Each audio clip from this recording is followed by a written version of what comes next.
Cool. Should we begin? Yeah, welcome to another episode of Two Touch Podcast. And Yeah, welcome to another episode. Yeah, yeah, yep. back The again. Premier League's back. Yeah, it's back. It's back. I It's mean, back. yeah, game week one. Like I felt it on Friday, to be fair, and I get shook and the nerves hit when it's game time. Yeah, But now, man, yeah. how you been? How'd you find the first game week? I'm not gonna lie, bro. I've not been this excited for a Premier League season for a long time. So obviously we started off on Friday with Liverpool against Bournemouth. Very emotional game for Liverpool, obviously with the back of everything that's happened. Obviously during the summer with Jota. So it was very emotional. So yeah, I found overall in terms of the weekend, I found the weekend was really good. So it's back to back football, so I can't complain. All right, How yeah. about yourself? No, I thought it was. I mean, good because I'm a Liverpool fan and it's the opening game. It was a bit nerve Mhm. wracking, but then after Yeah. a while, it was calm. Like it's just how it goes with Liverpool, if that makes sense. Like Hmm. it's no surprise, and we are quite an emotional club. I mean, we Yeah. might as well begin from there. I mean, yeah, we might as well take it from there and talk about that game and take it from the top. Yeah. What was your That's take on it? fine.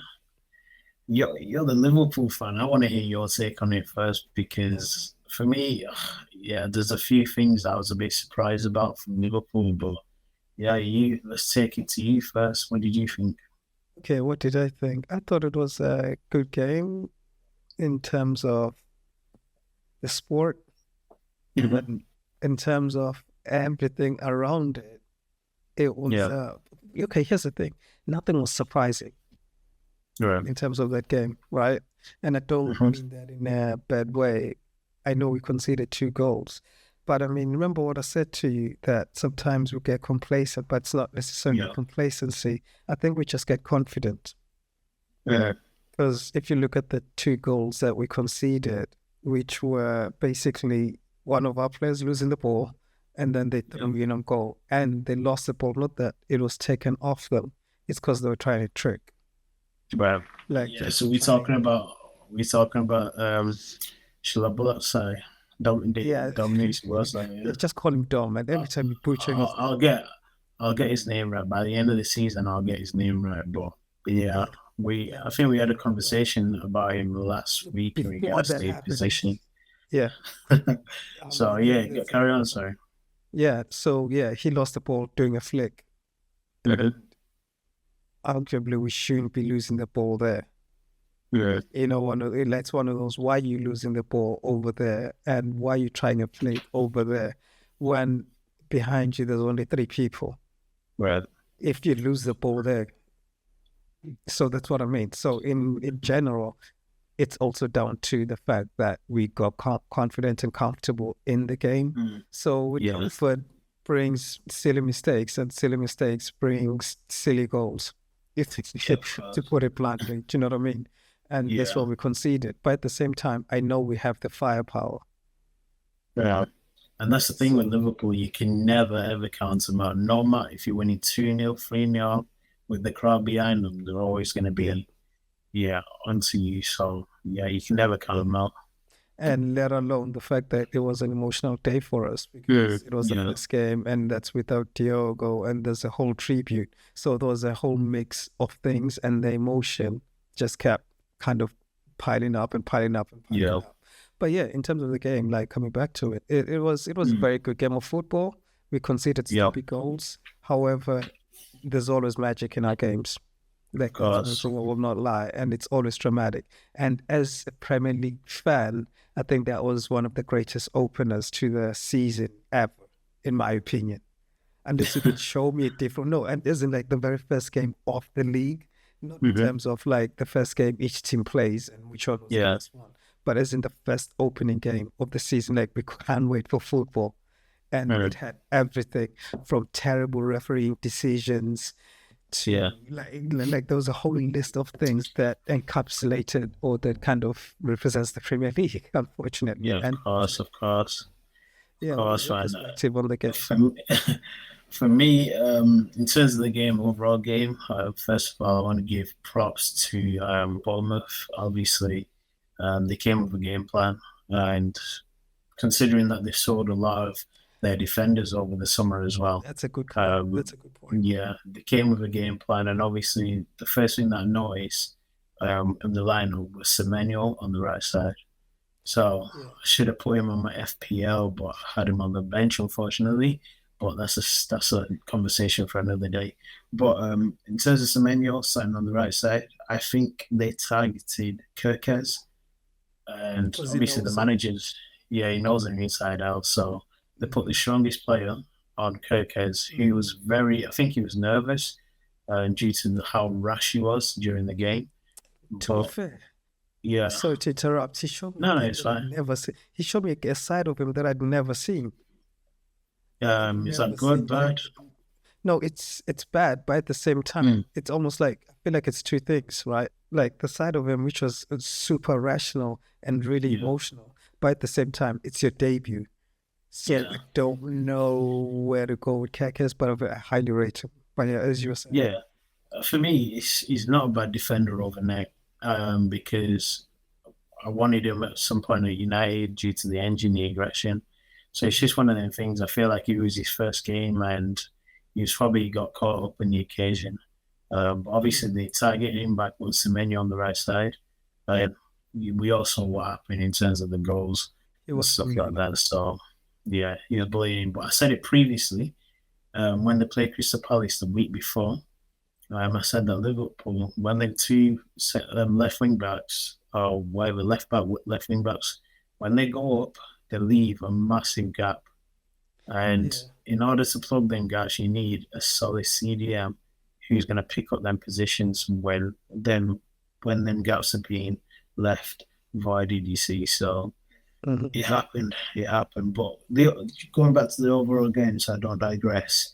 In terms of the overall game, I thought it was a great game to kick off the brand new Premier League season. And the emotion and debuts, Ekitike impressed me again. Mhm. Obviously, you can see that he still wants to improve, as he said on the post match as well. But in terms Yeah. of the way he's moving around, he reminds me of Torres. And I don't know if that's a comparison that you might think, okay, but you remind me of Torres, the way he was moving around in terms of the angles, in terms of the runs that he was making. Mhm. Uh, Correct me if I'm wrong. no, no, I'm gonna correct you. I'm gonna Yeah. disagree with you on that. No, Mm, I will say, in terms of remind me of like the elements of him that remind me of Torres is he's that type of player that just carries on with his business yeah. and he's just there to do his job. However, Yeah. Torres was a different breed. Torres, like Mm, let's say in terms of like when you're looking at the gameplay, like I feel like Torres wasn't a fan of the physical battle. He just wants to leave well, you. I Like don't as know. in I think over time he started how can I put it? Over time he started embracing the physical battles after he got yes, used but to the Premier League a little bit. like I feel like okay, there's different types of strikers, right? I feel like certain strikers want to pin you, and Yeah. then other strikers would much rather evade you. Torres is the evade you type of striker. Mm, So he's not pinning you, he's just gonna roll you, if that makes sense. mm, yeah. So I feel so whereas Ekitike, I think he wants to know where you are Mm, and manipulate your movement to get what he mm, wants. So it's I can see the comparison, but it's very yeah. different because I'd like to be fair, it's also maybe the body shape or the body frame Yeah. very different in my opinion. Mm, Because Torres was a lot lower center gravity than Ekitike is. He's just lanky with quick feet, which is a very yeah. crazy combination. It's a Like crazy attribute to have, yeah. you can't be And we've seen it with one of the best strikers with Isaac at the moment. So yeah, that exactly and combination is crazy. exactly. And Ekitike is even taller than Isak, I'm pretty sure. Mm, Because I feel like Isak is maybe like 6'1", 6'2", and yeah. Ekitike is pushing 6'4". 6'4". That's So crazy.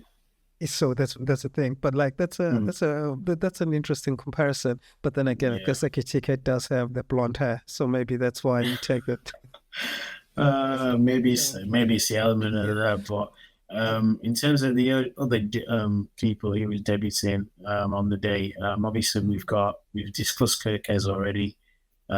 Just moved on to Ekatike, so I'll leave the best to last. I always say this, you already know who else I'm going to come to. Jeremy, I think Jeremy had a sound game again. The left right back, left wing back position, whatever you want to dress it up. Yeah, I've got a hot take. Yeah, so I feel like he will be good when moving up. teams are not physical and when we have possession. But when teams are physical, I just feel like he might be a little bit too small. I could be wrong. He's going to prove me wrong in terms of how he approaches the game. But I feel like certain strikers are just going to move him to the side, unfortunately. Right. Or certain wingers. I just feel like they might be he needs to hit gym. That's basically what I'm getting at. Like, there was one jewel that I seen, and my man just moved with an arm. I was like, nah, that ain't it, bro. But I guess he managed. Like, I think there was a play that was on the player ran into the byline, and then he almost gave a free kick. Like, I don't know if you remember that battle there. Like, I felt like, oh, you need to hit gym. You need to. I think with him, I don't know if it's more of a gym thing. I think it's more of him trying to get used to that position because he's played as a wing back the majority of the time that he was at Bayer Leverkusen. So I think he's still trying to adjust to his current role because with a flat back four, there's more defensive duties that you need to obviously take on. So I feel like he had a sound game, and obviously we all seen the difference when they took him off. And they put Endo on. I found that was a strange decision. I felt like that was one of the turning points as well, where Bournemouth got a lot of joy as well. So, yeah. Do you know what I would have done? I know this is a wild take. I would have just put Szoboszlai there or Jones. Because... For me, why did you take him off in the first place? No, he felt his hammy. All the new players felt their hamstrings. I think. Really? They felt. Welcome back to the Premier League, innit? Welcome to the Premier League. Yeah, welcome to the Premier League for some people. I don't know if you've seen Ekitike's interview. He even said at 60 minutes he was feeling his hamstring, and because we didn't have and because Bradley is injured. Right. We don't have that cover. Yeah, we cannot afford for Frimpong to push himself too much. And by the way, me talking about his size and strength has no relation into the style and ability. Because as a player, he knows he's a baller. He's a baller. Exactly. Yeah. But actually, do you know what? I feel like I'm going to highlight one thing. It's like I feel like it was a mistake for Slot to play all our new boys at the same time. Do you think? Who would you out of the three? Obviously, we're not going on to Verts here, but out of the four, who you not played in that for their first Premier League appearance? I feel like he should have played, but then again, his hand was forced to a certain extent. In the sense of, okay, maybe it's because of me being used to how Klopp used to be, because Klopp used to bed in place. He used to just take his time with it, and kind of continue on with the old regime and then sprinkle 1 or 2, 3 players. Brand new faces, Yeah, exactly. Whereas this time around, we pretty much, we almost changed half the team, if you think about it. Well, 4 players, 2 people in the back line, and obviously striker. That's a massive change. It's a striker and the midfielder. So essentially, we have changed this, not necessarily the spine, but valuable players. Especially in the build-up and the defensive shape. I feel like that was the mistake. However, the ability then showed in terms of how good they can be as individuals. But in terms of the new boys, I think they did well. And I feel like another boy is getting slapped on in terms of what he was doing. Yes, he wasn't executing, but he said, we promise. Right. So the other boy, when we say the other boy, Florian Wirtz, for the amount of money, I'll say again, I'll put my neck on the line. For the amount of money that has been spent on this player, I feel like what I saw was very mediocre. So I put my neck on the line. Liverpool fans might not like it, might not agree with me, but it's been one game. I might be wrong end of the season, but from what I've seen, it's nothing special. Nothing special. Someone even compared him to Jude Hall, which, well, he plays for Everton now, but yeah, they compared him to Jude Hall. What's the difference? But for me, yeah, I don't see anything special. 100 million for what I saw, no, No, no, first not for me. okay, no, I'm not even going to dispute that he's going to show it on. He's going to have to show it on the pitch. Okay, show me against Newcastle. No, no, Lunchtime that's against game week 2. Newcastle. No, okay. The reason why I'm saying that is because I just feel like he is the type of player that might need time to bed in. Yes, you're gonna say the price, but the price, like, that's fair enough. It's like someone saying who's better value for money between Cherki and Wirtz. It's the answer. People are saying that. People are saying that already. But like, come on, It's a- like, okay, it's black and white. wait. It's black and white. It's black and white. And why are we talking value for money? Because in my opinion, yes, I know he's under 15. Sorry, I'm getting triggered over here. I But can okay, see. here's the thing. Look, here's the thing. If Yeah. you go by a GTI, right? Mm. You go by GTI and it's a nice car, reasonable car. Do you know what I mean? And then I go by a, like, I was gonna say a Renault Clio, but that's not really it. Let me say I go, oh yes, I know. Then I go by an Audi, right? Yeah.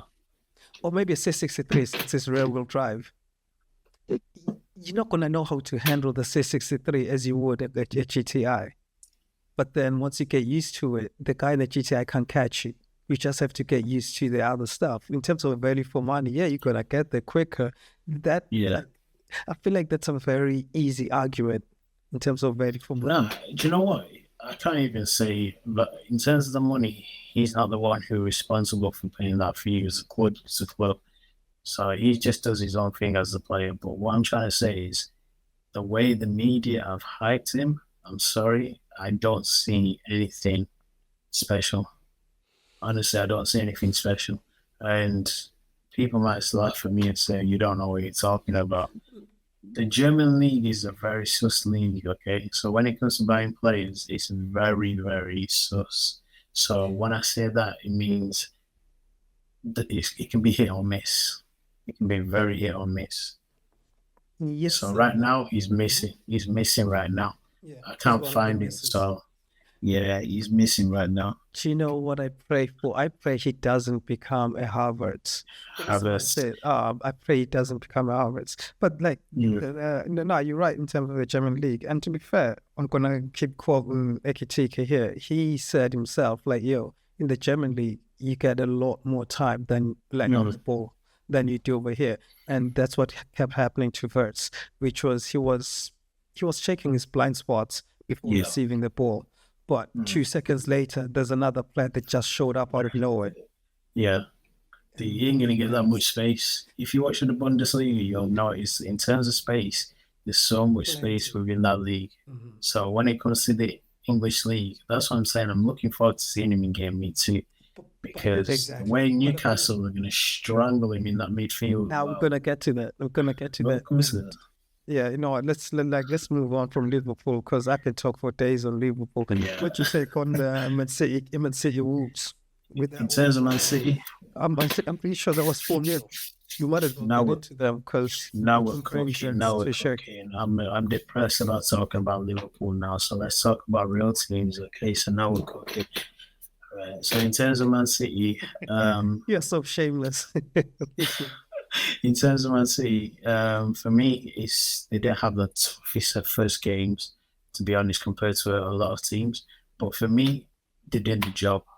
It was comfortable in the end, but I'm impressed by a lot of things. Obviously, let's talk about the debutants. We had Neri. We all know about him. Baller. Yeah. Absolutely baller. We all know about him. And then they had Gigi Reinders as well. Probably the coolest name in Premier League right now. So they had Gigi Reinders as well. We'll talk about his performance in a minute. And who else is there? Just you wait. They're gonna call him Chichi the reindeer over Christmas. Yeah. We'll see. We'll see. But I've got a big call to say about that. And obviously, my man, my ball, my G, Ray Shirky came on as well. So, yeah, we'll come on to that as well. Yeah, see the way. No, sorry. Like, remember what I just said about how Slim introduced the new players? Now look at how Pep introduced the new players. It was by one. There's only one player who came off the bench. In terms of all the other guys, they all started. But to be fair, Premier League experience with Nuri and obviously Randers is the only one that started that's come from another league. There you go. But in terms of the way the overall play, I'll put it out there. Haaland is back. Haaland is back. The reason why I say that is because I've got him on my FPL. He never left. I've got him on my FPL and I've triple captained him. I've triple captained him as well already. So everyone's like, oh, why have you done that? But Haaland is back and he's going to get me goals. So in terms of the overall performance, fantastic performance. So yeah. But in terms of the way who impressed me apart from Rangers was Oscar Bob. Oscar Bob was on the right wing. Yeah, it's on the right wing. Unfortunately, I think last pre-season he got injured. So that was a massive blow for him because I think he was going to be a start from on a regular basis. So yeah. Yeah, I wasn't overly familiar with this game, and to be fair, well, I've been watching him since the youth team. Yeah, maybe it's because of me being a sorry Liverpool fan and competing with them and thinking, beat these people. But yeah, like that, he impressed me because every time I'm like, whoa, that's a kid. Oh, all right, okay. He's confident on the ball as well. Yeah. He's got good feet, dribbling. It's a low center of gravity. Exactly, different. It's just navigates him. So now, like in terms of like my take from City, yes, it's two things. I think they had they were well coached, and this goes back to I think you and I linked up over the summer, and we were talking about the teams that went to the Club World Cup. And I was saying, do you know what? The teams that use it wisely, it's a very, very good thing for them. Yeah. Because if they've got new signings, it means it gives them a little bit more time to bet them in. It's not just the 3 weeks of pre-season. These people have all competed and they've been, it's almost like going to the trenches before you come out and be like, okay, let's play them. Like, you know what I mean? Yeah. So I thought... Yeah, I thought that was a very good thing for them, especially for City, because they had a very terrible season. And last season was terrible. Well, even for Pep, because that was the first season he won trophies, wasn't it? Yeah. So that means this season he's got a point to prove. And the way the team performed, I was like, okay, Pep. But then again, let's not forget it is Wolves. But if we're going to use that argument, we could argue about Liverpool facing Bournemouth. Sorry, I know I'm going to go back and forth because both kind of lost their whole back four. But then again, Bournemouth, they might have lost the back four, but they still got the manager. They finish way, way above Wolves as well. Yes, so. And they're very good. But coming back to City, in the sense of like City. Well, I guess we touted Wolves to get relegated last season, but it's still a Premier League team. Of course, so that was that was a very impressive performance, especially for the new boys to shine the way they did. Yeah, of course. He looked like he's been at City. Yeah, I'll put my neck on my line once again. I think by the time he finishes his career at City, I think he's 27, 28 at the moment. In the next 3 years, he's going to probably be talked about as one of the best midfielders to come to the Premier League. So the combination with him and Rodri, when Rodri's fit again, it's going to be a scary combination. So because it's going to give him a bigger license to just go express himself. And everyone knows Dutch players are gifted technically for some reason. Like the typical of this, it's just Do you know what I mean? So now Yeah. coming back to the conversation, like City Yeah. very much impressed me, and really, like you said, we know we've been We know. and almost all of our clubs we thought, Yeah. I'll take him. We all thought Yeah. that. Did you know he never got in that match? He didn't even get a dribble pass once in that game. But see, in that game, he just went about his business quietly, like Business, yeah. getting nothing, like you know what I mean. But Yeah. again, it is his previous club. But nonetheless, Yeah.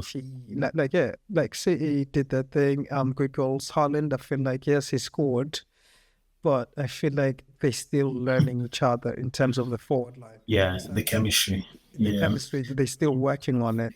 But they're very talented. All of them are just. If they want to turn it on, they'll turn it on. But just a line before we move on, one of my favorite players. He's a maverick. We've seen as soon as he came in, he started doing his little flicks, his little tricks. And then difference between him and Verts, he got a goal. And yeah, so what can I say? Shirky over Verts. Time out. You and I just said Wolves ain't all that. But you have to play what's in front of you, so. I know. Dude, please stop attacking me about this Birds thing. I've got an agenda, and that's my agenda this season. And to be fair, because the way Pogba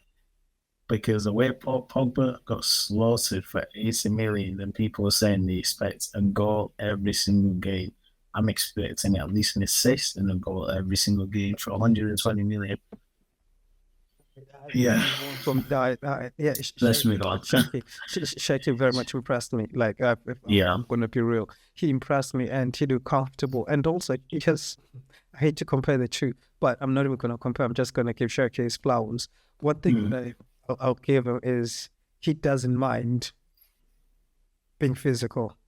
Yeah, he doesn't mind receiving the ball in difficult spaces or tight areas.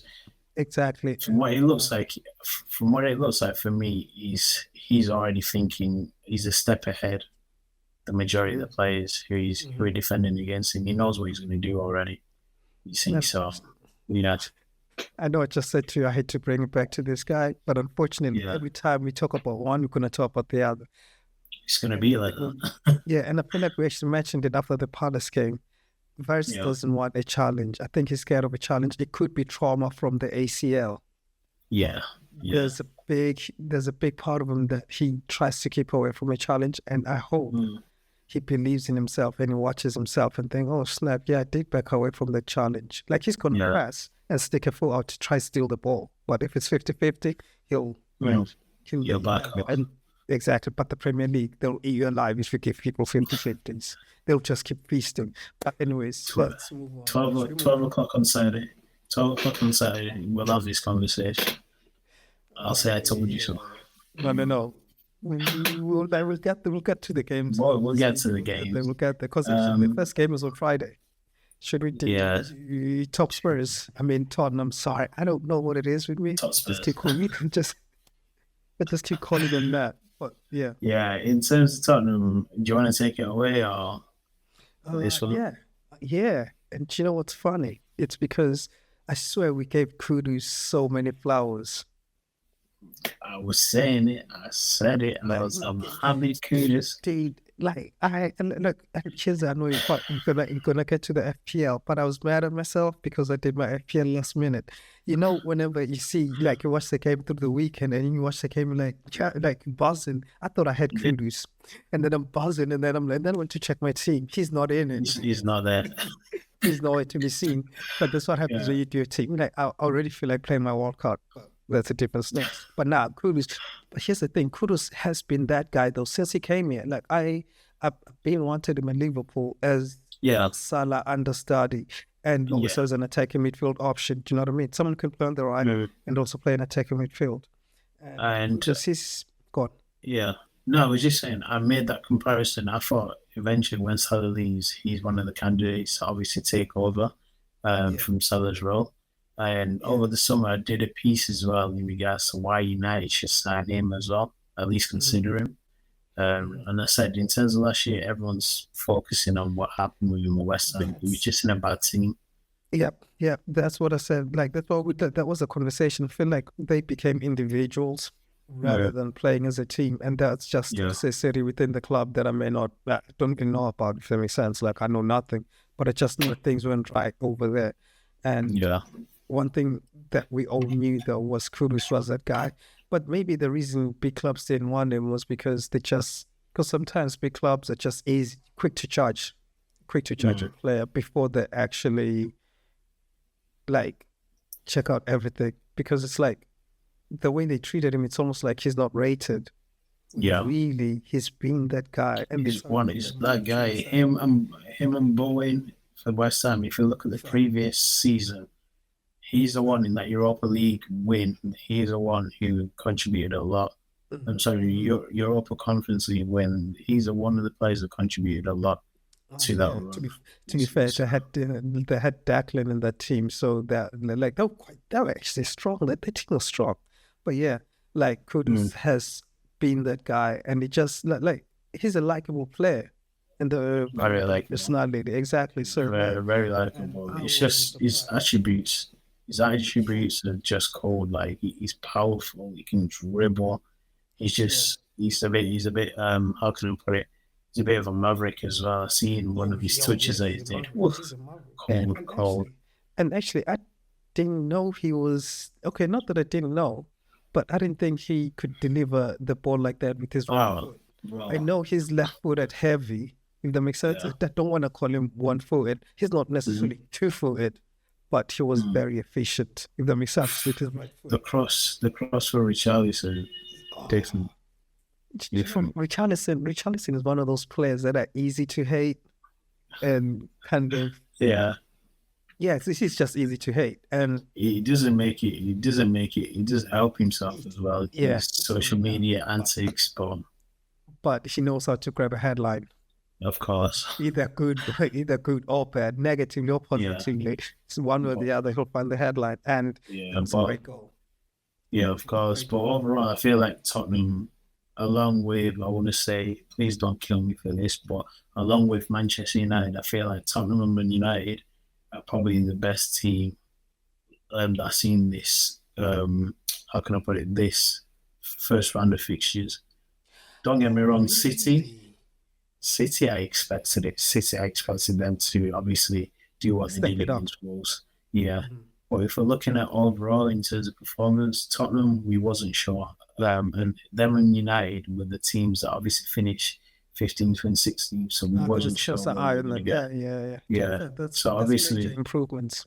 Yeah, obviously Tottenham have got a new manager and they've added to the squad as well. They were never a bad team. They just went through a bad season last season. So in terms of the first game of the week, I feel like they did really well, and they're not going to be an easy team to play against this season as well. So.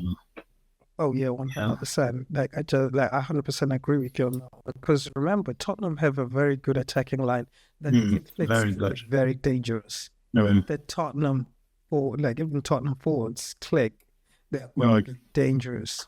Dangerous. Very dangerous. And they're just about to sign Eze as well. Oof. But then, they sign Eze. Where's Kulusevski gonna play? I think Eze is a straight replacement for James Maddison. I feel like because of their injury. I feel like they need strength in depth because they're in the Champions League as well. So but I feel like they have the body. I agree. Yeah. But then here's the thing: the only thing I'd say about Tottenham is I just feel like if Van der Ven goes or he gets injured, they fucked. It's a conversation of who scores the most goals. Yeah. Because I feel like with Tottenham, Tottenham are a centre back being injured away from having a collapse again. Because I feel like I think Archie Gray was covering the majority of the talent. A centre back last season, and obviously physically in some games he got absolutely found out. So I'm not saying it's his fault, but it's just the way the game goes, you see. So I feel like they should and they have to add to their back line, especially centre back, because I feel like the left back and right back, they're covered. But centre back, centre back, they need to absolutely add to that, and obviously see if they can get someone in as like cover for some of these players who are obviously playing. So, but overall, 3-0 against Burnley, it's not a bad score considering that Sure. Burnley didn't concede that many goals last season. It's Yeah, not a but bad then score at again, all. it's a like sorry, It's this a is the different thing that league. came in me. Exactly, that's the Yeah, thing that bone in me that says, different well, league. this is the Premier League. It could Yeah. just be like they were. To be fair, Burnley didn't play a bad game. They didn't. They didn't. Like It's just they tested them for it. They didn't have the finishing touches. I'll give them that, but they did get in there. yeah, they did test them. Yeah, they tested them, which Yeah. made it for a good game. Which made it for a good game. But it's just unfortunate that they couldn't necessarily celebrate not even one goal, which is Yeah, of course. I feel like with these relegation, we just touched on that. With these relegation teams like Burnley, Southampton, and who was the other team? They need a goal scorer. Yeah, you need a goal scorer. Make it. Yeah. Well, but in terms of these teams at the bottom, you need a goal scorer. Right now, Wolves have got a goal scorer with Larsson, but I don't know how long he's going to be there for. But Burnley, if we look at the team, what brought her, they just signed him from Chelsea. And is he going to bag like that? Do you know what? He disappointed me. I had high hopes for him. Do you know what he did? He's injury prone. Somewhere, and then he was killed. He's at Southampton. Yes, he was killing at Southampton. Yeah. He went to Chelsea. And then it was like, this ain't the same guy. Yeah, he's just been injured. Injuries that killed him because I remember a game against United. He enjoyed the physical. He was quick, but I think he did his ACL. Yeah. I don't know if it's his ACL, but he had a major injury, and obviously that ruled him out. But yeah, all these teams that are down the bottom, they need a goal scorer for in that position. And for me, Burnley, unless they add again to the strike force, they're going to be lacking a lot because Sunderland, Leeds have all got people can put it back in the net. So yeah. What I say about Sunderland? Sorry, let's just give them their flowers quickly. Sunderland are my third favorite team to watch this season. Oh, for fuck's sake, dude! How you gonna be wearing a Sunderland top now? I love the kids. They're all black. I love it. Shout out to Sunderland fans. You man, I hope you do well, man. So yeah. They're gonna be my overachievers. Yeah. So like they're still there. So I was really buzzed when I seen them win 3-0. Like yeah. So that was a personal sort of egotistic pain, if there is one, when an opposition is playing. But so what we've done Spurs. Do you have anything else to say about Spurs? In terms of Tottenham, very difficult to play against this season, but overall I feel like they've just got too many commitments with Champions League and stuff, but they need to add to the back line before the transfer window closes. So yeah, that's all I've got to say. Do you have anything to add? No, I'll just add this one quickly. I feel like although we're saying all this about Tottenham, let's remember that although they've signed very good players, but let's not forget that Frank is a very good manager. Yeah, Thomas Frank is a very good manager. Very good manager. And I remember before Klopp left, I don't know why I do this. Every time I have to bring Liverpool in the conversation, regardless who it is. But I feel like that's my point of reference. But unfortunately, whenever Klopp announced that he was leaving, in my mind, Thomas Frank was one of the managers that I would have taken, just because I feel like he's a people person and a good manager. And sometimes, especially Spurs needed a good man. Need that, because the last two that was there kept throwing every other player under the bus. Like, I liked him. I don't think that's good for player morale. Sometimes we would say in interviews, personally, I just think sometimes we would be like, if there was my manager outing me like that, I mean, yeah, cool, but dude, come on. But some players react well to that though. Yeah, let me prove a point. So, but do you know where I feel like, well, this is going to be a conversation for a different day, but I feel like football has moved on from that.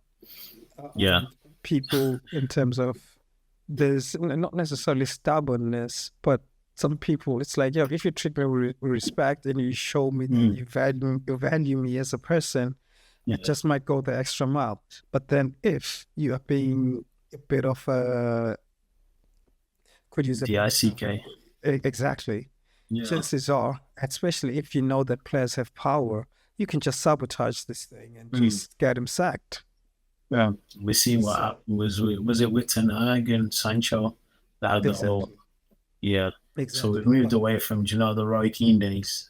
Oh yeah, Yeah. no, and to be fair, yeah, like now, even speaking honestly, I don't think I would let it fly if someone was just yelling at me or outing me in Yeah. public. Yeah.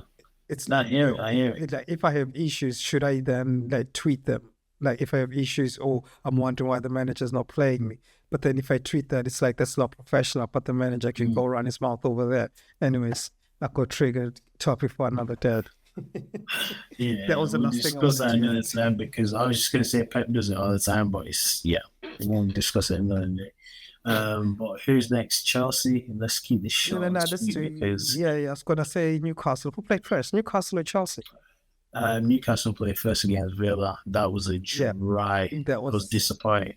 I even put a bet on because traditionally these two teams always score against each other. So I thought, yeah, you know what? Opening game of the season, let me put a cheeky bet on. Bro, I'll be honest, I lost my money, man. Yeah, can I just say that I wanted Newcastle to win, Yeah. and I would have been happier if Newcastle won like 5-0 so they can free Isak. But then the 0-0 did not help. Not like that game pissed me off. Free Isak, man. We need him back in the game, and we need that guy on the football pitch. I don't care what team, but we need ballers like that need to play. Yes, So thank you. So yeah, it might that pissed be, me off. yeah, I think it might just be a case of, do you know why he's so mad? I think it might be down to broken promises that have been made by the club. Yeah. No. And yeah, no, I agree. I think actually it came out. I think it was reported somewhere that they had agreed that Right. some was going to happen, a new contract or whatever. And then I think the director football in Newcastle then dipped. Then it's like, Yeah, he dips. Yeah. Possibility. Yeah, So Paul, I think, Paul Mitchell, basically he was in charge of sporting director. He was in charge of obviously overseeing transfers and stuff. I think he had a falling out with the manager and he dips. And obviously, with him dipping, I don't know if the strategy's changed or whatever, but just making an assumption. But if you're giving, I was saying, if you're going to give a player a promise saying that we're going to sell you if X amount of money comes in for you, then you can't go back on your words. So I see why he's reacted like that. But at the same time, you're still contracted to play for the team. Yes, but then but then here's the thing. I feel like it's I think it's two-sided, and I feel like both Newcastle and Isak are both right to do whatever they do or however they feel like it's better to handle it because, like you just said, broken promises. And if throughout this time it's like Newcastle saying, yeah, we're building onto something, and then the head decides to dip, how do I believe anything else is going to happen now? Yeah, of course. I just feel like the player feels like he's reached his potential, his ceiling with the team. Pep does it all the time. If a player does not want to be there anymore, he will never stand in the way. So just let him go, get the money and reinvest it back in the team. That's it.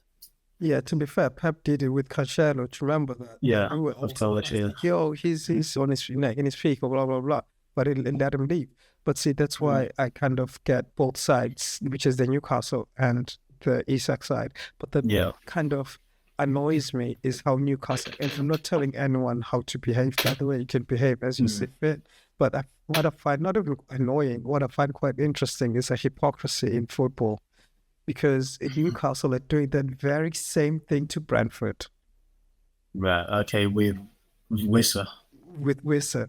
But then every time they're talking about Isak, it's like they have amnesia and forget about Wissa. Like, you know, so I find that side interesting.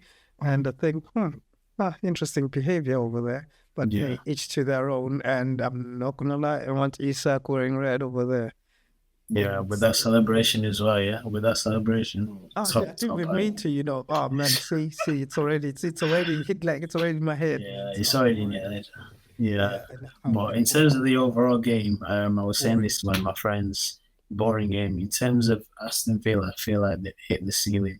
I don't feel like they're gonna progress any further.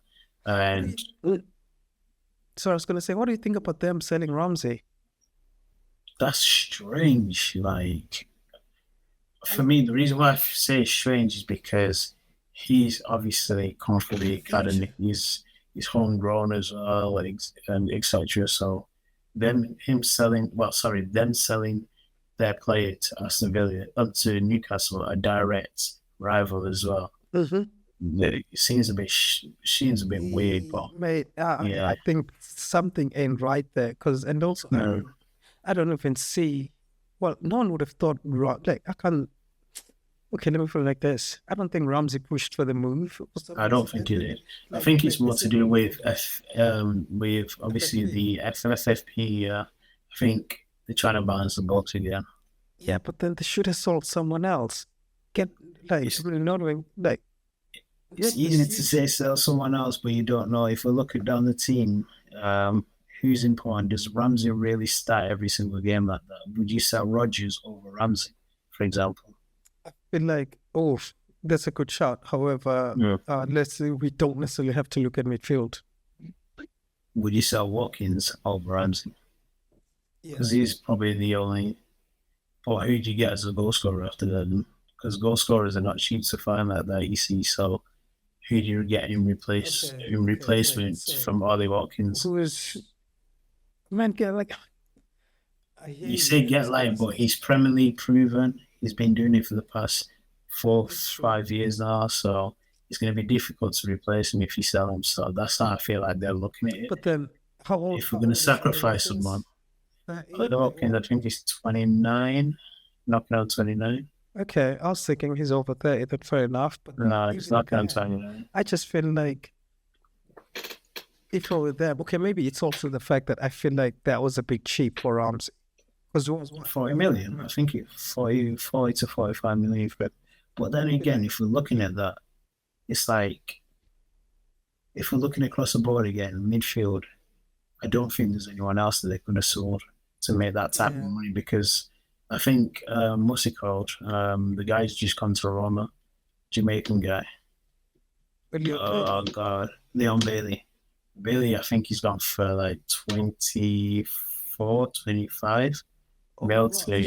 Actually, that's true because that's what they're gonna pay for Yeah. Sancho, wasn't it? Yeah, for Sancho, unfortunately, it didn't happen. But yeah, it's one of them things. I feel like Aston Villa, they're just trying to recruit any money they can get at the moment. They missed out on Champions League as well. So Yeah, I guess. Like, no, you know what? I guess you are right to a certain extent. But you know, maybe it's because like I just rated the kid. yeah, the kid, he's a great player. He's a very, very good player. And obviously, you see in terms of ID, in terms of he's a Newcastle player, you can tell he's physical, he's aggressive, like he's got. If you look at the whole, he'll just fit into Newcastle perfectly. So it's not right selling him, but we don't know the reasons why. We don't. But you know, like, fair play for Newcastle for getting that across the line. Yeah, and obviously with Newcastle, just to go back to them, I feel like they were missing Isaac on Saturday.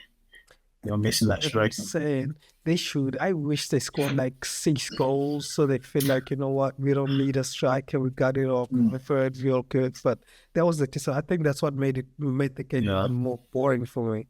So I think so you got nothing. Oh man, please send us home for it. Well, but both teams score, man. Both teams score. And just last line on Newcastle, they've got a young kid striker. I've been banging his name for a long time now, but I feel like this season, if it's going to happen, it has to happen this season. If I was him, I'll be pushing for a move. They've just let go of, they've just let go of, what's his name? Cam Wilson to West Ham, one of free to West Ham. And obviously the whole situation with Isaac.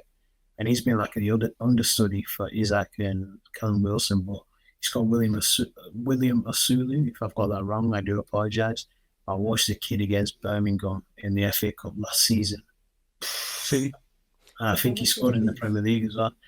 Because there's a gap there for him to be a regular starter or even be a starter here and there. But the way they started with no striker at the weekend.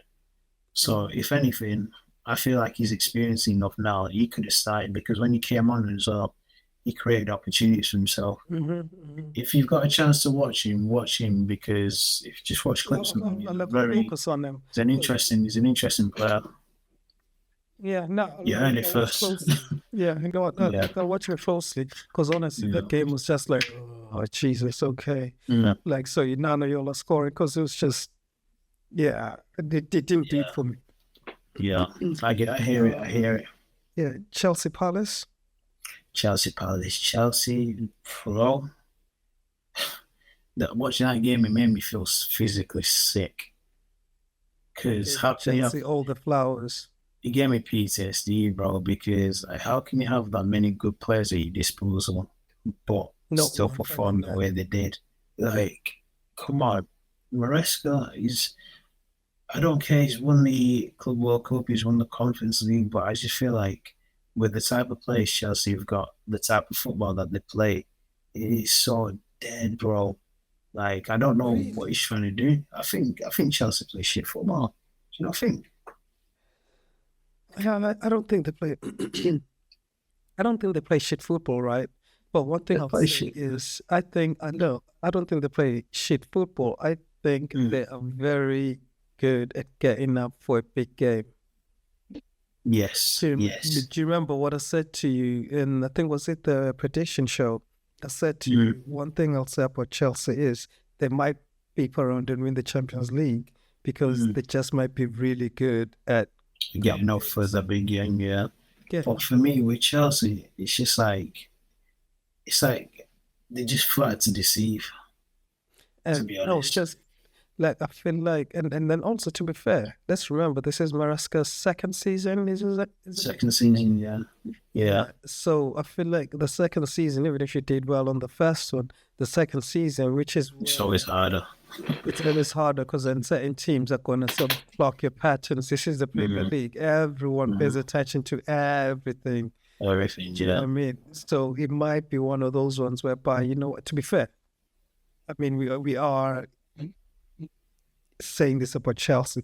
Crystal Palace are very, very well coached. Yeah, Crystal Palace are a very, very good team. Don't get me wrong, Crystal Palace. It's not easy to get through their defense. And obviously their manager's got lined up properly, and he's got it up there as well in terms of the formation. Big teams as well. Yeah, exactly. So you've seen it in the Community Shield. So you've seen it against City, Community Shield, and yeah. So that's what I mean. Like, I think ultimately we can say all this about Chelsea, but I feel like it might be too soon because Chelsea have a lot of weapons in their disposal, or in terms of that they're gonna cut you. And we saw glimpses of it. Yes, Crystal Palace played very, like, as far as me, that was very well played by Crystal let's Palace. be honest. Actually, they should have won. That's what I was just going to say. If that there was nothing, I didn't see nothing wrong with that goal. Because if that was my team and that got ruled out, I would not be happy. Yeah, because all he did was outmuscle him a little bit and just shift him out of the way. Like, I don't think that was a foul. And they didn't appeal for it. And also my question would be, so when do we start counting? Do you start counting from kicking or from the run-up? Because there's always a scramble in free kicks. No, I'm being honest. There's always a scramble in free kicks. Because now it's like we're picking and choosing which one. And actually, Palace have been on the short end of the stick a couple of times in terms in refereeing decisions. And this goes back even a couple of years. But then every team goes through that. Do you know what I mean? In terms of this decision goes against them, this doesn't. And sometimes I do feel for Palace. Maybe it's because my homeboy is a Palace, so I kind of watch them closely. You know what I mean? So, ultimately, that game was, it was very good. I really rate the Palace manager. I rate Palace, He's very good. And it's just a pity that when I was looking at them, it was a part of me was like, we might not see this team in game week 2. Yeah, completely different team with Eze's going now. They could leave. They could lose two players, key players, top players, which is the midfield and the centre back, McGahey. And the weird thing is, which is very unfortunate, that could be the difference between them getting top 10 or getting relegated. Hmm? Yeah. Like I've been thinking about it. If they lose McGahey and Eze. No, I think there's worse. No. Okay, no, the reason why I'm saying that. Yeah, go on. The reason why I'm saying that is Eze has a lot of the sort of attacking and creative responsibilities.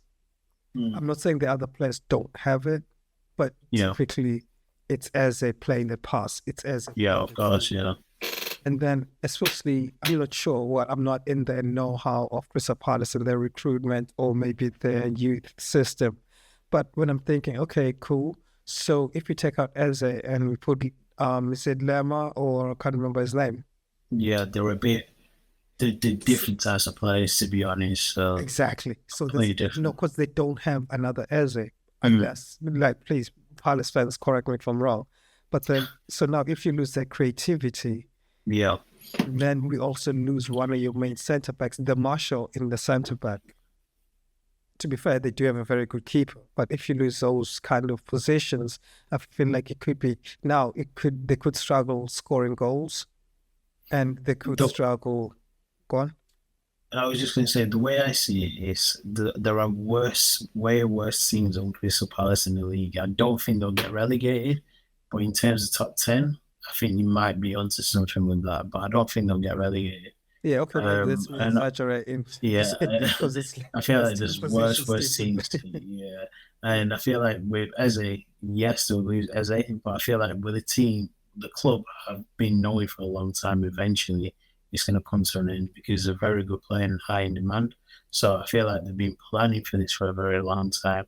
Because I don't think Crystal Palace is that type of club who think, yeah, we've got good players going to stay forever. You get me? So I feel like they've been knowing for a long time they're losing, and they've already got a replacement. They're talking about signing El Kanius, who was at Leicester he's still at Leicester now. Yeah, Moroccan kid. He's a very good player, but he's not Eze. And in terms of McGahey, they signed the centre back from Sporting Lisbon, Diomande. They told dude. Did they get him? Yeah, I think they got him. I've not seen him play. Like, I don't know if he's injured. No, because I would have expected to see him. Yeah, I think they did it early. Yeah, they did it early. Okay. So I think they signed him. So I feel like if they ended up getting him, because I remember the rumors. And actually, like, my boy actually showed me him, like, oh, this is the dude we're looking at. I'm like, oh, decent. But I was like, you know what? Test him out in Palace, see how he fits in Palace. I don't know. I feel like, because he wasn't there for the Community Shield. He wasn't there for that's why I was a bit skeptical. Because I remember in my brain thinking, Palace haven't signed anyone. I think at the time when we played, that only signed a fullback, if I'm correct. Right. Yeah, the fullback, yeah. Exactly. Is Bernard Sosa.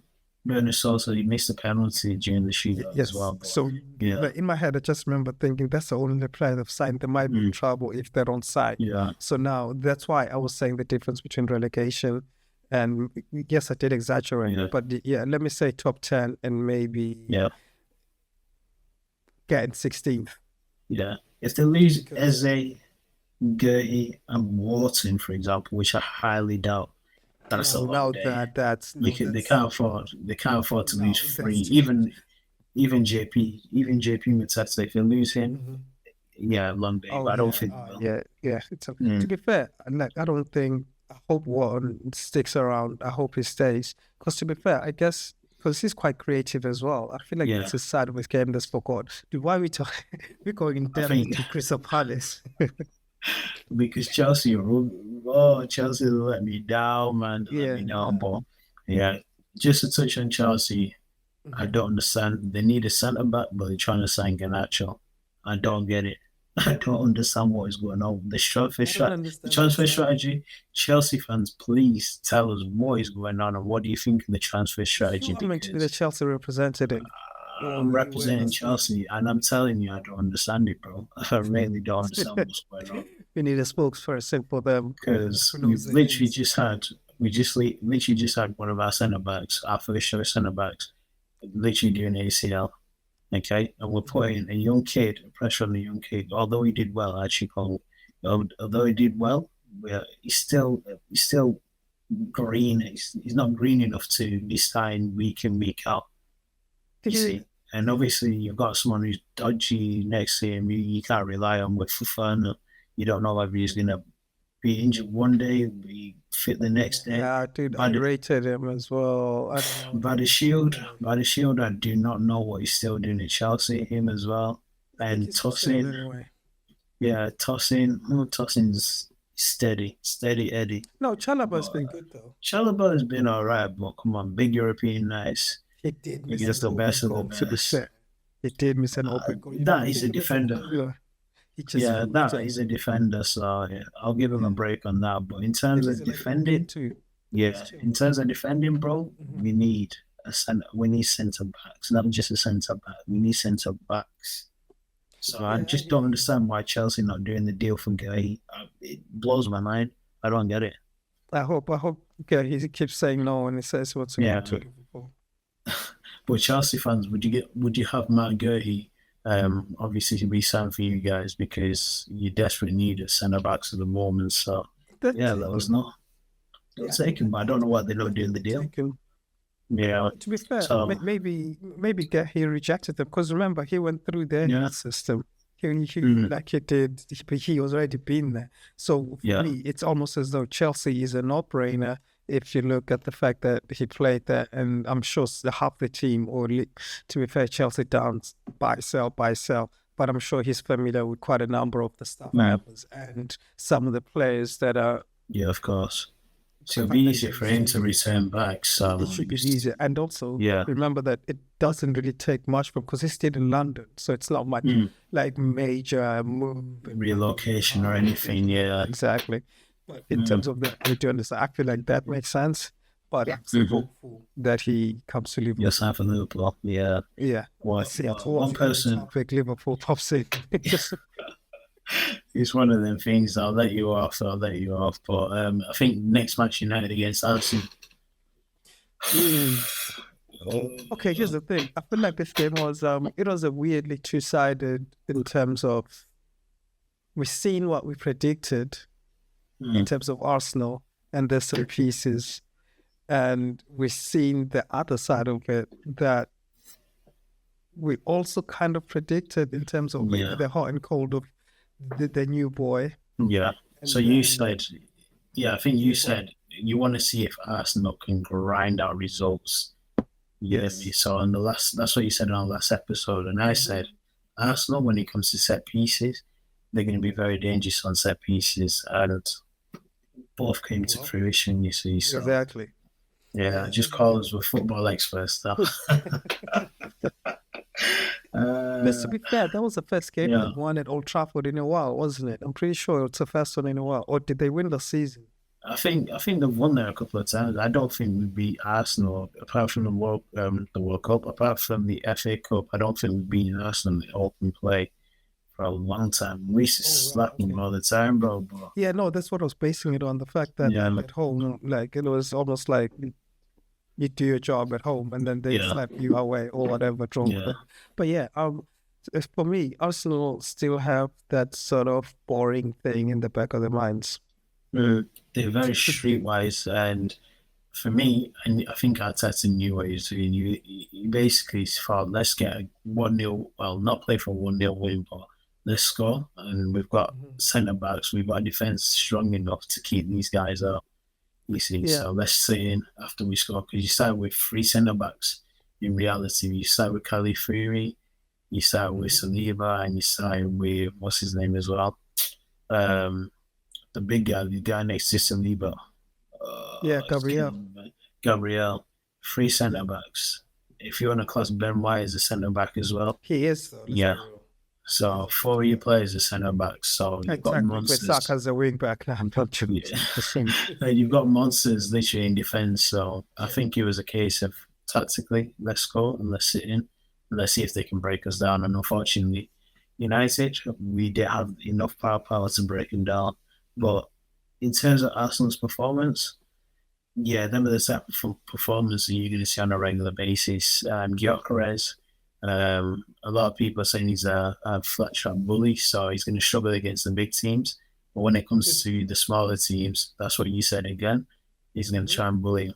See, so yeah, So we had to see it. And so here's the thing. For me, I don't really think Arsenal struggled too much against the big teams. They knew how to play yeah, out for the big teams. So for me, well, I'm going to keep a closer eye on Gyökeres and how he actually moves and what he does is against the smaller teams. And, and that's because let's remember, those are the games that Arsenal lost points on. yeah. And Yeah, those are stupid the points. games. Yeah, Like those were the stupid draws and things like yeah, and I feel like that's where we're gonna see if he's worth yeah. his Money or the hype. or the hype. No, let's say hype. And I dislike the talking about the money Money. aspect of it. Yeah, let's just talk about the hype. Yeah, No, let's not talk about the money because the first time we start spending, people want to talk about money. But before that, it was fun. But yeah, I feel like Arsenal went there. Like, I don't think it's about the nature of the win. Let's remember the Premier League. Sometimes it's like, fuck what you heard about my game and after the 3 points. yeah, that's it. Old Trafford as well with Arsenal. As long as you get 3 points, that's it. Just take him and leave. Don't Safe. like, yes, you might win it in a very questionable way, but then feel like arguably 60% of the games Arsenal win, they are from set pieces. Those wins are set pieces. I could be wrong. It's just a statistic out of nowhere. But I seen the statistic. They scored 30 goals off set pieces last season. I think they combined 30. I could be wrong with that, but it came up on Sky Sports, and that was 15 more than the nearest team after Arsenal, and that was, I think it was like Everton or something like that. So Arsenal are set piece specialists. So no, they are. But one thing I hate about them, no, sometimes when I'm watching the set pieces, I feel like someone needs to defend this. But you can't defend the too big physically. They've got players there who just dominate you. And one player who actually surprised me, he didn't really do much, and a lot of people are not talking about him, is Declan Rice. I didn't see much of him on Sunday. Like, you know what? I think Declan Rice, like I know what you mean about you didn't see much of him, but one thing that maybe Declan Rice gets him out of certain situations, the fact that he's got bad credit. Really? He's got a lot of credit in his bank. He's got credit in his bank, based on what he did. Yeah. He's got a lot of credit, and you can argue that he was very, very, although it wasn't a great season for him, but he had very great moments last season, which that's where you get your credit from in terms of ghosting. Everyone just thinks like he'll be out next year. Yeah, it's one of the things. It's one of them. But give it 10 games, and then they're gonna start getting on him. But then even me, I'm not an Arsenal fan, and I kind of rate some of their players. Yeah, I like Declan Rice. I like Declan Rice, but I just based off on obviously building from last season. I thought first game of the season that Old Trafford used just kind of roll his sleeve up and just boss that midfield. But Casemiro actually showed him up on Sunday. You see, so. Casemiro, and actually, no, we're gonna get onto United shortly, give their flowers, because I know they lost. However, they showed an interesting side to them, whereby I'm like, could they keep this up? But then I remember that they drew against us, and that was one of their best games of the season against us. When I think we drew, was it 2-2 or 1 each? What United against Liverpool? He finished 2-2. Because I remember Lisandro Martinez always at 1 each. I can't remember anyone else scoring that game. But ultimately, United were very up for that game. Like the point is, I'm not sure if this is the true United or this is the United that's playing against a big team. The pet peeve that I have about United, you just hit the nail on the head. I feel like we're very good. We're another Chelsea. We're very good at turning up against the big teams. But when it comes to playing your teams that we're going to find out this Sunday coming, when it comes to playing teams like Fulham, Bournemouth, Brighton's, Crystal Palace's, that's when United struggle big time. So what we just United just got to get themselves up, because last season we seen with Liverpool we beat City, and obviously we Arsenal in the FA Cup as well. We're good at getting ourselves up for big games, but when it comes to games that Yes. we should be winning or we should be favourites to win, we kind of go back to the old, well, the United that we know these days, and we just, we don't turn up. So, Yeah, that's basically where United left me. They left me yeah, at, can they keep this up? yeah, we'll Because see this what they Saturday. Saturday should yeah. tell us a lot. Yeah. Yeah, because what they did was very impressive. I'm not gonna lie. Like Mm. they had a very, very good game, and it was, Mm. and it seemed like all the players wanted to be there and wanted to play, and Bruno Mhm. wasn't spamming too much. Like there was a point whereby I was surprised by Bruno, like doing 1-2s with I can't remember on the right side. Yeah, No. Bruno. I'm not Oh my saying no. I God. know, I know how you feel about Bruno, but I was very surprised. He was just playing like what 10-yard pass back, then like back and Yeah, forth, trying to lure Arsenal in. I was like, is this Bruno? Because he would have proved it by now. Fair enough. yeah. We'll see against the smaller team than Arsenal. There We'll you see. go. We'll see. There you go. We're Because for gonna see me, against smaller teams. on Sunday, it showed me exactly why we don't need that type of player anymore in our team. Okay, True. that type of game required a bodyguard next to Kobe Manu. That type of game required Kobe Manu to play where Bruno was playing. Okay, however, due to favoritism or him being from the same country or being the captain or whatever, Ruben Amorim can't see that he needs to allow Bruno Fernandes, because oh, Cunha, my God, what a Oh player. man, What a player. That turn that he did, he had my head spinning as well, bro. I'll be honest with you. Wow, what's the nah. player? He like Cunha picks up where he Yeah, left off. That's one thing yeah, to say. Cunha picked up where he yeah. left off. And in terms of like, I'll just quickly go through your midfield. Your midfield was okay-ish, but a player that keeps getting worse every time I watch him is Ugarte. I try to tell my boys, you got it. I don't know. I said it to my boys. Shout out to Giuliano Amaro. I told him, and also my No barber as well, disrespect. Samet. It's just something. There's something that No I don't. disrespect to him. So, like he's deteriorating since he's been in the Premier League. Do you know what it is? I feel like he's a water boy. When I say he's a water boy, he's very good at getting around, putting out the fires, putting the water where the Yeah. fire is. But when he actually gets the ball, I don't feel like he's got Now what? the now what, how to play a pass. No, nothing. Let's compare him to Reinders, for example. I'm not saying they're the same type of players, but they play the same type of position. You see, Reinders, he can break up play. He can obviously dictate the game. He can pass. He can score. You get me? And for me, he just got it. I don't see. All he does is he's an ankle biter. That's it. Yeah, because here's the thing. Because I was looking at him, right, and it's like, you know what? I'll still take Casemiro over him. Mm. Yes, I know we could say Casemiro doesn't have the legs. He does have the legs, but goes back to the point why they won't believe it so much, because Okay, well, ultimately, you do need you do need a DM. CDM. And, yeah, and to be fair, that's been my thing even before you signed Sheshko.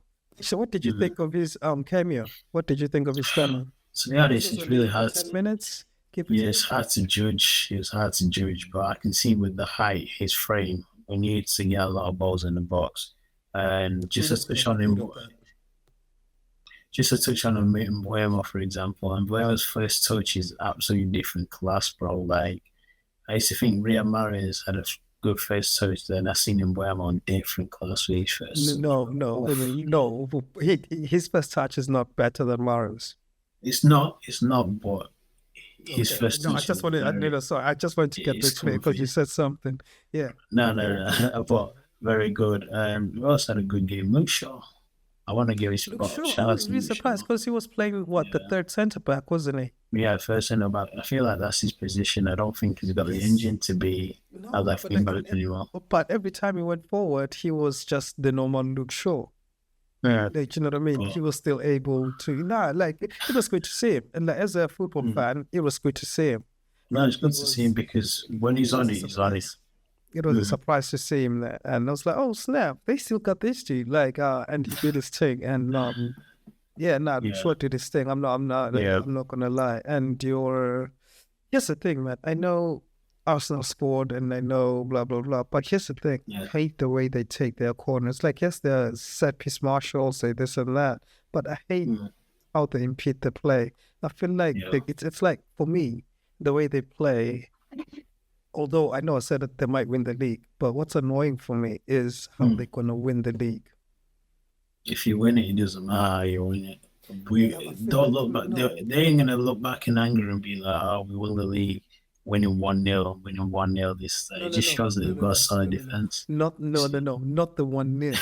My thing is, it's like, how are you going to win the league? All your highlights is just corners or set pieces. It is what it is, isn't it? It suits the other teams. No. Yeah. To be fair, that's one thing. Sorry, I guess we've done the to tie it up on the reviews, and we've done that. So now I'm gonna come back and talk football. The two teams, actually, you know what? Should I put them in there? Nah, I'm gonna leave Spurs out of it too. Actually, I think we did too. But Spurs. Yeah. No, like ultimately, I hate how the league. Okay, the game. The only thing I hate about the games was the fact that I've never seen so many big throw-ins into the area. I've never seen this many like long throws in a weekend. I've never, dude, almost every. Like, I mean, I get it, it's football, but at the same time, let's remember it's entertainment. And dude, it was so business orientated that was like, so everyone is trying to capitalize on a throw-in.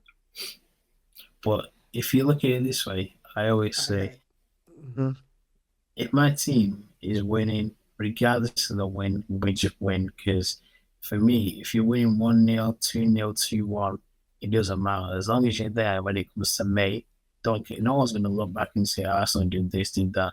If I'm a fan of my team and I'm seeing us win 1-0, I don't care as long as we win the league. Obviously, there's ways of winning it. You've seen ugly wins. I've seen great wins as well, but we calm down these two Premier League titles in 30 years. But No, I wasn't throwing shade. I was just saying about the style of play. Because you remember Chelsea Mourinho, and that was your favorite Chelsea. Yeah. They were like, but at the same time, I guess there was an element of beauty in the types of goals they scored because they did not rely on set pieces. Yes. Like, they did not rely on long throws from Ivanovic or anything like that. Yeah. But ultimately, but that's one thing that I'm not. I'll say that as a shot, but yeah. It's all right. No, I'm just saying that, like, that's one thing that annoyed me with, especially, I feel like they were more visible in the Arsenal game.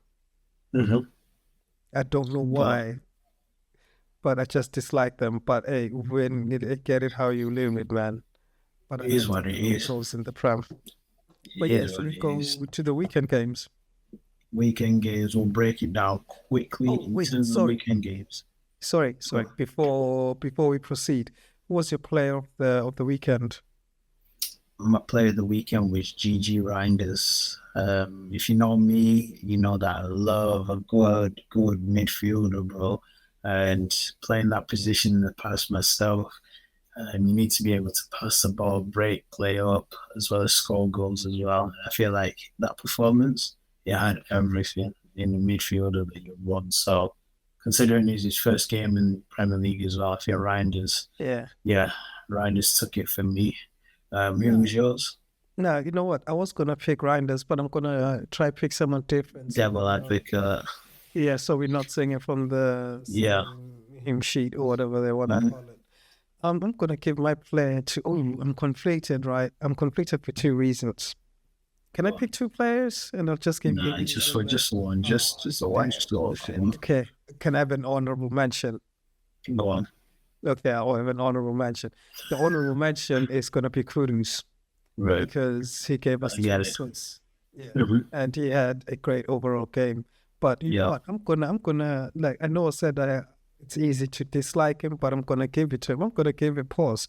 I'm gonna give it to Richarlison. Okay, Richarlison. I hear it. I thought you would have said Ekitike, but Richarlison, fair enough. No, like no, like, 2 goals as it's well. yeah, it's just too soon to give it to Ekitike because that's why he only scored one goal. Yeah, but in terms of his overall And play, yeah, no, Ekitike was doing his thing, and also like I said, I'm gonna let him live for now. But he had a good game, but I'm not gonna put him on play of the weekend. okay, Because I feel like that's the you need a lot more said about your game yeah, and than just Ekitike. Yeah, exactly. But anyways, the reason why I say Richarlison, like I said, it's easy to mm, like to dislike him, but at the same time, he is a shithouser, and I I quietly rate Richarlison's mentality, but I mm, also like I said, he's easy to hate, but then he's a shithouser, so shithouser yeah, it comes with the shit, like it's in the name. it comes with the However, territory. Yeah, exactly. However, with Richarlison, people forget that I Richarlison is a finisher to me. Personally, I think he's a finisher. That maybe it's because he's played against Liverpool and scored against us quite often, but mm, it's like a lot of it got cool or became cool to disrespect him or to diss him. Like one of those players that like yeah, it's so fun. Like Havertz. I'm not saying Havertz is sick, but I'm saying it became fashionable to diss their to game. dislike him. Yeah. Now here Exactly. with Richarlison, it's just a case of I feel like he worked really hard for the Mhm. team, and I feel like that's in terms of goals, assists, and stuff like that.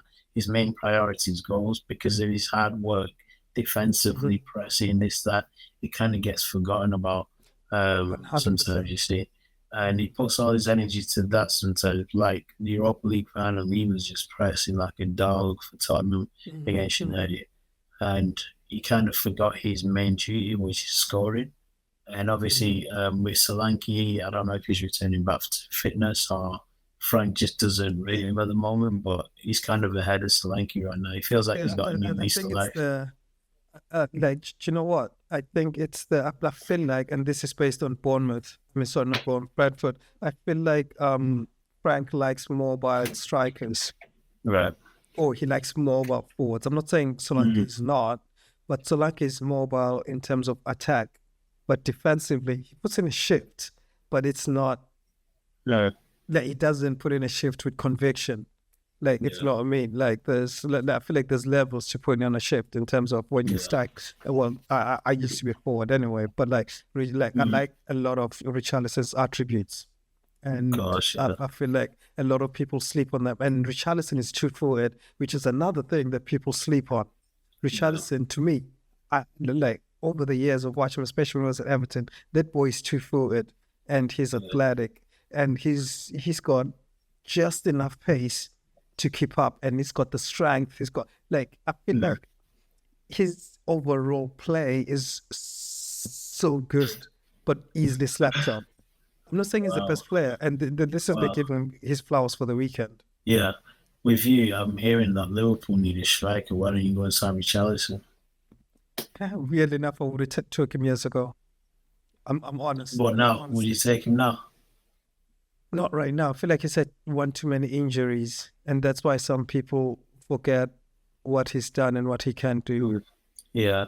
I'm But gonna I let just him feel go. like with him, it's one of the things. But yeah, in terms of your flop of the weekend, who Now we're not gonna do flop of the weekend, man. let's do it.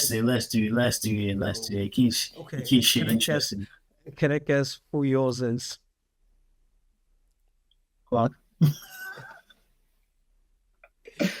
I feel like like yours is gonna be German. Yeah, I'd be all right. For 120 mil, I'm gonna say it until the cows come home. For 120 mil, I'm expecting goals and assists every single game. So okay, no, sorry. Can I just clarify this? You said Hmm. a goal and assist every single game, right? Yeah.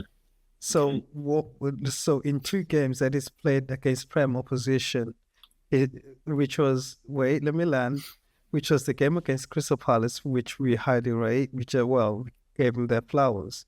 He managed to bag an assist in that game, correct? Yeah. So right Okay. now he's 1 in 2. So he's allowed to have this. We'll see against In the Excellent. Newcastle, I'll be honest with you. I'm sounding a bit harsh, but it's not just the goals and assists. In terms of overall play, for me, I've not seen anything to suggest that this boy, the way the media, the way some people, my close friends, have been talking about him, I've not seen anything to suggest that this guy is he's just meh. Just one of them things. No more. Yeah. He's not showing me anything in the 2 games I've seen. And obviously, I watched him at Bayer Leverkusen. He went missing in the Europa League final against Atalanta. Maybe it was. Yeah, Man, dude, this is not a bad stream. It's not, but he's my flop of the weekend. Who's your flop of the weekend? I don't think I have one. Cause no, what? Let me see. My flop of the weekend. Konate, I'll say if I was you. We've not touched on Konate. He had a bad game. He had a bad game. I don't know what's going on. What? I'm not even sure. So, what? He left Virgil with so much to do. Yeah. But at the same time, we won the game, so I'll be calm. And actually, I'm trying to think of my flop of the weekend. You know what? Because we're talking goals and assists, I'm gonna give my flop of the weekend to Gyökeres. Now, because I'm not gonna put figures in. However, the hype that he came with. If it's now you started to learn how to be a hater. So yeah. No, this is not my hater. Because remember, I said he's gonna be bully the smaller teams. Mm-hmm. And I mean, this is an easy pick in terms of Gyökeres. I'd say he's the flop of the weekend. I feel like it's an easy one because, there was a point where he was dribbling. I actually laughed out loud and I said, you shouldn't be doing this. You should be. Did you forget the ball? You see that one? I just thought to myself, dude, you ran all this way to get in the box and panic. So, because I thought he was just going to lace it just from outside the box, and then he didn't. He dragged it inside and then left the ball behind him. Because of that, he's my flop of the weekend. That's fine. No, it's okay. Because of that, he's the flop of the weekend. Nah, it is fine.